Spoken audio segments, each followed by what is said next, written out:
Hello everyone, my name is Zhijian Huang, a master student from Central Science University. It is my honor to be here to present our work called DeepCoVDR, Deep Transfer Learning with Graph Transformer and Cross-Attention for predicting COVID-19 drug response.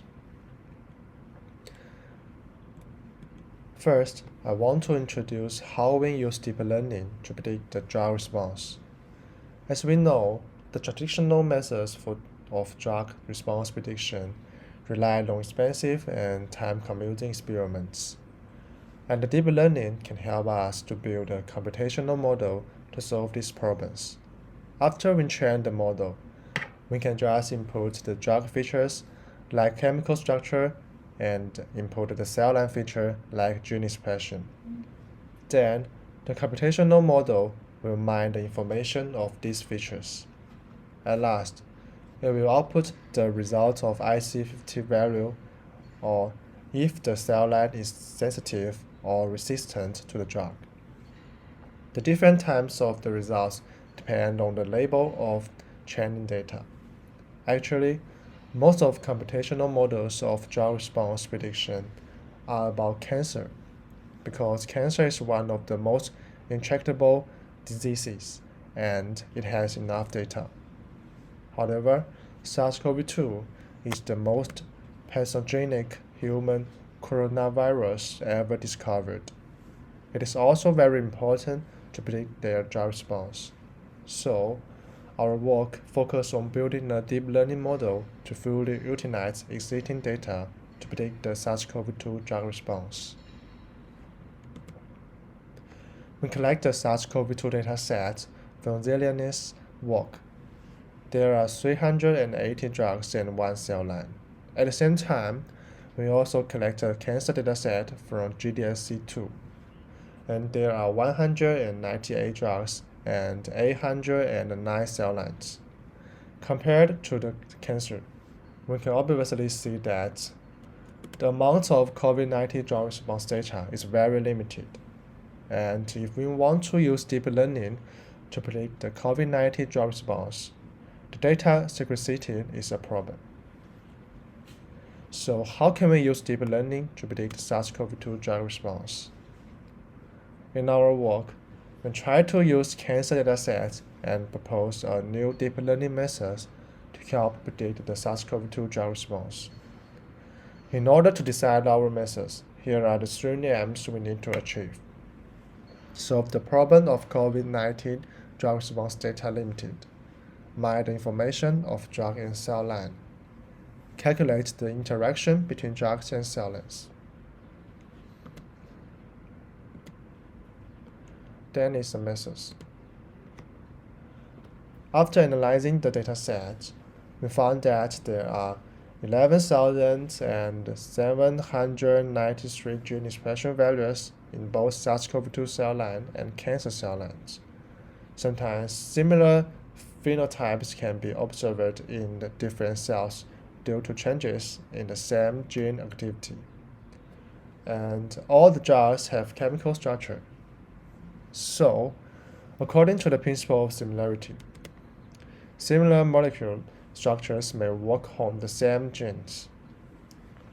That shows the feasibility of adopting transfer learning on this issue. Transfer learning can address data scarcity by leveraging existing knowledge from source tasks to low data target tasks. Here is the workflow. We will first train our model on the cancer dataset, and a sufficient amount of data helps the model to learn enough knowledge of drugs and cell lines during pre-training. And then, we will fine-tune the model with SARS-CoV-2 datasets and obtain the target model. Then we will try to mine the information of drug and cell line. For drug, we use the chemical structure as feature.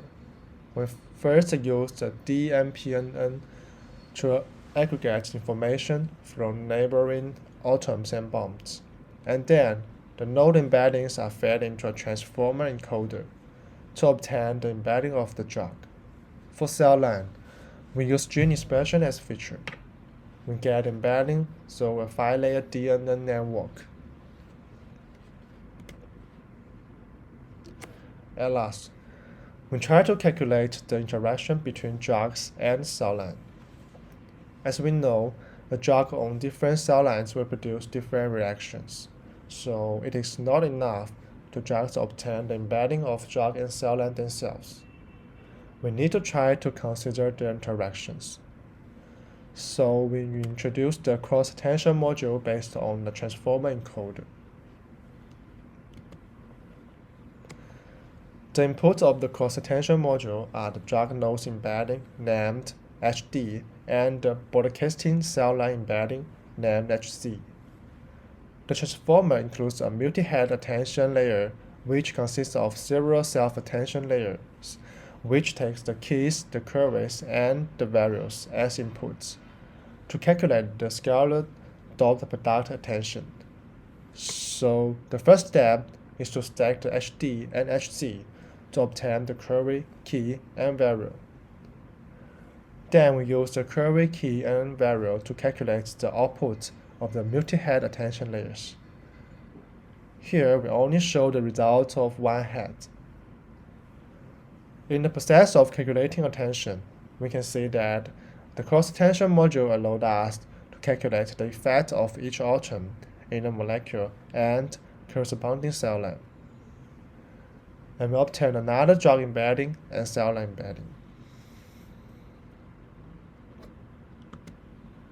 So far, we have achieved the 3 aims proposed at the beginning. And here is the flowchart of our model. We first used the cancer datasets to pre-train the model and then fine-tune the model on the SARS-CoV-2 dataset. The model consists of 3 parts: feature representation, extraction, cross-attention module, and drug response prediction. First, the drug's chemical structure as a graph is input into a graph transformer-based network and transformed into a high-level representation. And the gene expression data is used to extract cell line feature representation by the feed-forward neural network. Then, we employ a cross-attention module to calculate the interaction between the drug and cell lines and obtain the representation of fusion information. In drug response prediction, we generate the final embeddings of the drug and cell line through mean operation and take them as input to predict the drug response.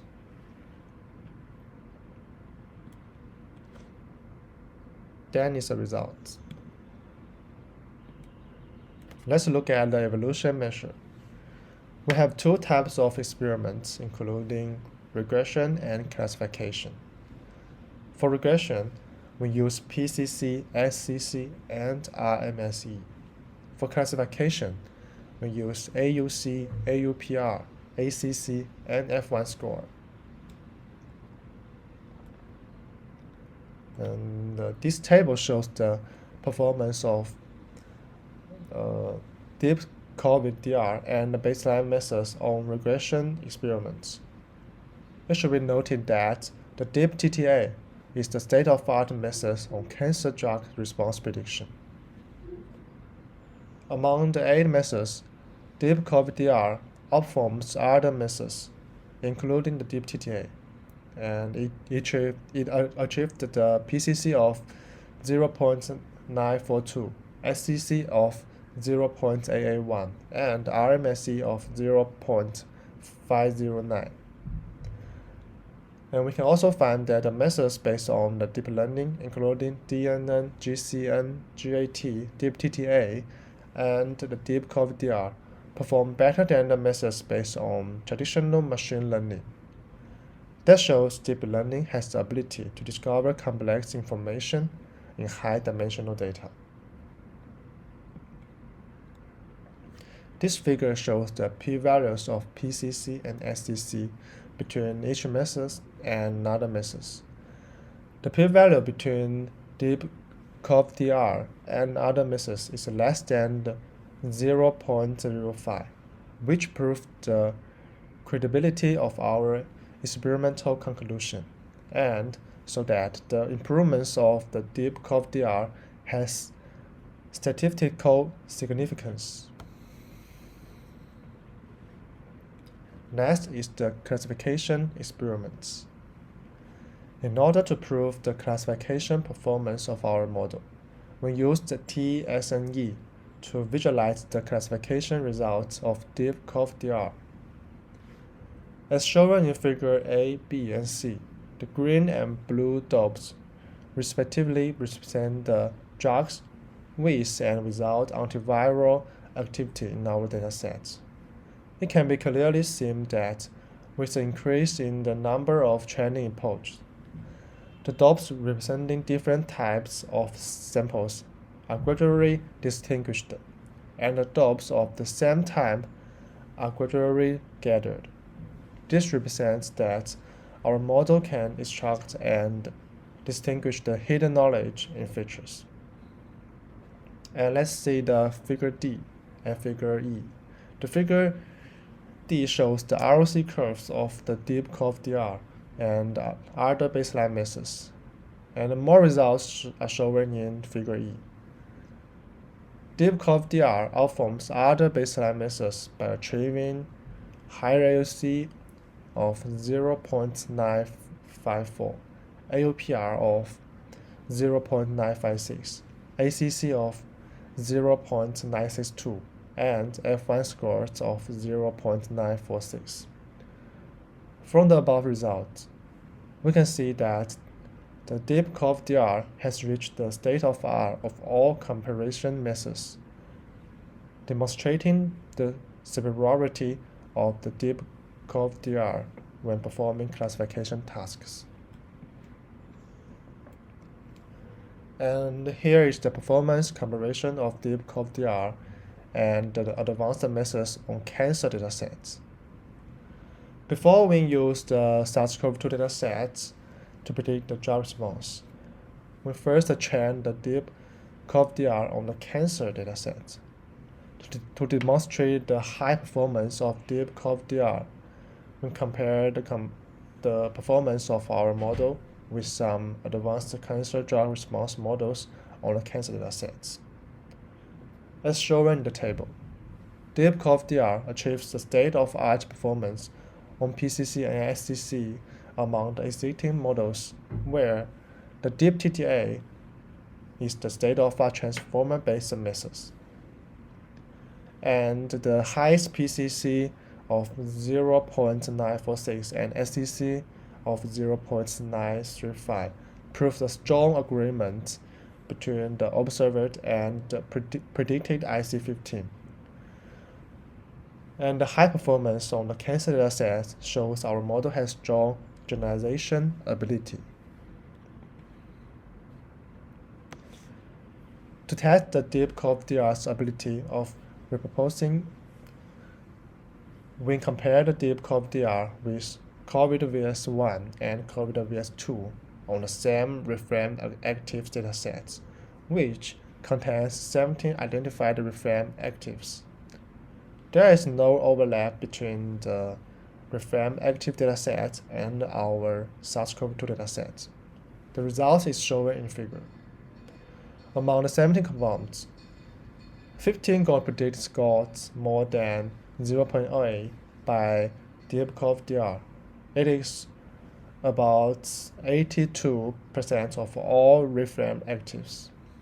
And while 6 got predicted scores greater than 0.8 by the COVID-VS2, and no compound got predicted scores greater than 0.8 by the COVID-VS1.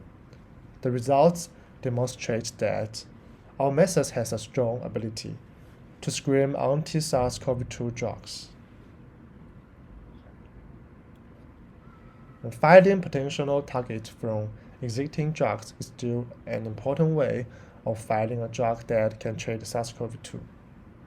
We applied the DeepCoVDR to screen the 1,871 FDA-approved drugs from the probes and drugs database. We removed the drugs that are present in our SARS-CoV-2 dataset, and finally, 1,856 drugs are left.